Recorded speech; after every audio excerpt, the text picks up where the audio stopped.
श्री कृष्ण कन्हैया लाल की, राधा रानी सरकार की। भागवत कथा का आप लोग आनंद ले रहे हैं। एक बार ताली बजाकर व्यासपीठ का अभिवादन करें। और ये परमात्मा की कृपा है, संपूर्ण भारतवर्ष में भक्ति भावना, धर्म का जागरण बहुत तेजी से चल रहा है। उतनी ही धर्म पर बहस भी कर रहे हैं लोग आजकल। हम लोगों के पूर्वजों ने राम कथा में, रामायण में, भागवत में सुना है, सुनाया है, पढ़ा है, पढ़ाया है कि धर्म का विरोध जब जब होता है तब तब धर्म में जो जनता जनार्दन है वो धर्म की सेना बन जाती है और वो विरोधियों को पछाड़ने का काम करने लगती है, क्योंकि वो धर्म की सेना हो जाती है। पहले अपन ने ऐसा सुना नहीं था कि कंस के राज में, ये जरूर सुना था कि कंस इतना पापी हो गया कि वो देवकी के सारे पुत्रों को ढूंढ ढूंढ कर मारने लगा और उसके मन में इतना भय भी हो गया कि अगर नहीं मारूंगा तो ये मुझे मार डालेगा। इसके बाद भी कान्हा बच गया, और बच गया तो फिर कंस को तो पछाड़ा ही, फिर कंस के जितने लघुआ भगुआ थे उन सबको भी निपटाया, क्योंकि परमात्मा के घर देर है। कभी अपन ने नहीं सुना कि राम का विरोध जब जिसने किया वो भी निपट गया। अब तो रामायण जलाने का काम कर रहे हैं लोग।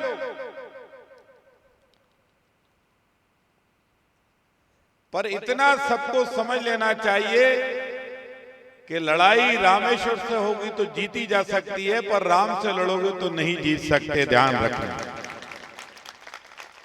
कुछ लोग हम लोगों से लड़ते लड़ते राम तक लड़ने पहुंच गए, पर अब धर्म जग गया है।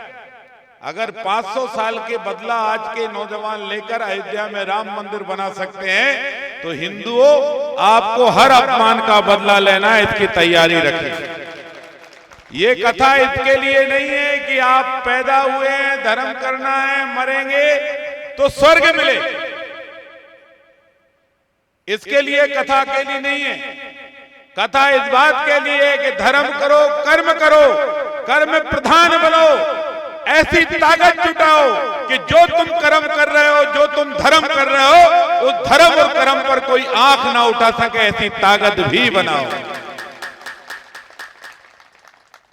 उस बात के लिए ये धर्म और कर्म, उसी बात के लिए कृष्ण हमको मिले नहीं मिले, पर भागवत अगर हमको मिल रही है तो कृष्ण हमको जरूर मिलेगा, क्योंकि ऐसा कृष्ण ही कहा है। ऐसा कृष्ण ही कहा है कि मैं भागवत में समाहित रहूंगा। मैं आपको 5000 साल बाद नहीं मिल पाऊंगा, लेकिन जहां मेरी भागवत सुनाई जा रही है वहां मैं जरूर आऊंगा, ऐसा कृष्ण ने कहा। इसलिए कृष्ण ने जो कहा है वो सत्य है कि नहीं है? व्रत है तुम लोगों का? एकादशी है आज एकादशी, हाँ, इसलिए आवाज नहीं निकल रहा। ठीक, फिर तो सत्य इतना ही धीरे बोला जा रहा है, क्योंकि गाली तेज बोली जा रही है, सत्य धीरे बोला जा रहा है। व्रत तो नहीं है ना, है विश्वकर्मा तो नहीं है ना, तो सब इसलिए जोर से जरा बोलिए, सत्य की जीत है ना।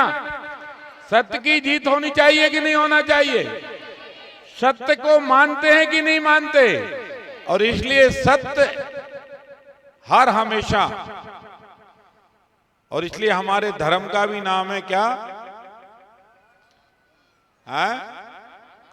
सनातन का कोई अंत ही नहीं है क्या? क्यों? सत्य और सनातन का जब अंत होगा तो दुनिया प्रलय में चली जाएगी, मनुष्य नाम का आदमी भी नहीं बचेगा। इसलिए धरती पर जब तक मनुष्य है तब तक सत्य सनातन धर्म है, और इसलिए इस धर्म को जिंदा रखने की जवाबदारी भगवान की नहीं है, किसकी है? किसकी है? तुम्हारी जवाबदारी रोटी खाने की है, तुम्हारी जवाबदारी भैंसों का दूध लगाने की है, तुम्हारी जवाबदारी नोट गिनने की है, धर्म चलाने की जवाबदारी भगवान की है। अरे भगवान ने तुम्हें मुझे इंसान पैदा किया है, इसलिए परमात्मा का धन्यवाद दो और कहो उस परमात्मा ने कि तूने हमें नर शरीर दिया है, तो नर शरीर की सौगंध खाकर कहते हैं तेरे चलाया हुआ धर्म को हम चलाएंगे और उसका पालन भी हम करेंगे।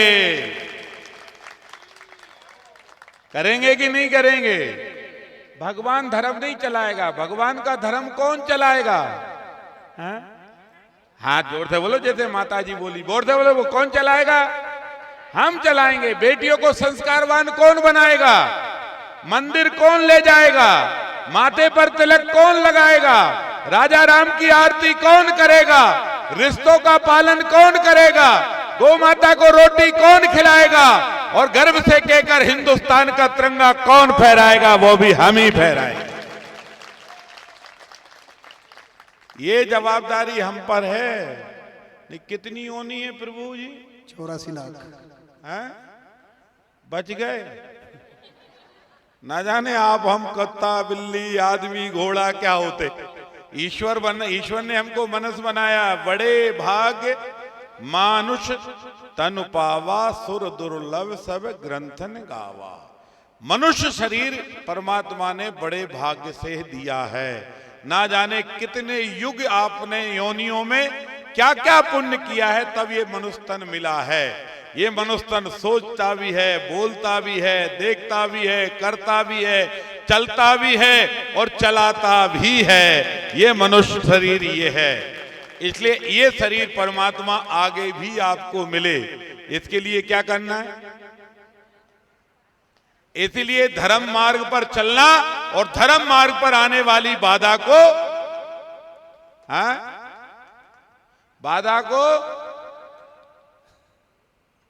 बोला करो भाई, बाधा को दूर करना।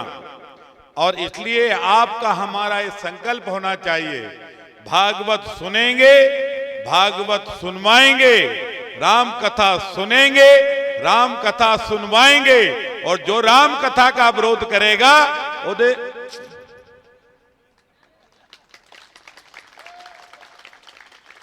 जैसे हनुमान जी ने लंका जला दी थी ना, वैसे राम कथा का विरोध करने वालों को भी राम विमुख असहाल तुम्हारा। तुलसी ने लिखा है, वाल्मीकि जी ने लिखा है, वेद पुराण गाते हैं, हम सुनते हैं, राम विमुख असहाल तुम्हारा, रहा न कुल को रोवन हारा। अगर राम से विमुख हो गए ना सर, तो कुल में दिया लगाने वाला भी नहीं बचता। इसलिए परमात्मा से प्रार्थना करो कि हे प्रभु शरण तेरी चाहिए, मरण भी तेरा द्वार चाहिए। तूने ही पैदा किया है, तेरे ही यहां आएंगे, दूसरे के यहां नहीं जाएंगे। जब तक जिएंगे राम काज करते रहेंगे, धर्म काज करते रहेंगे, हिंदुस्तान का काम करते रहेंगे।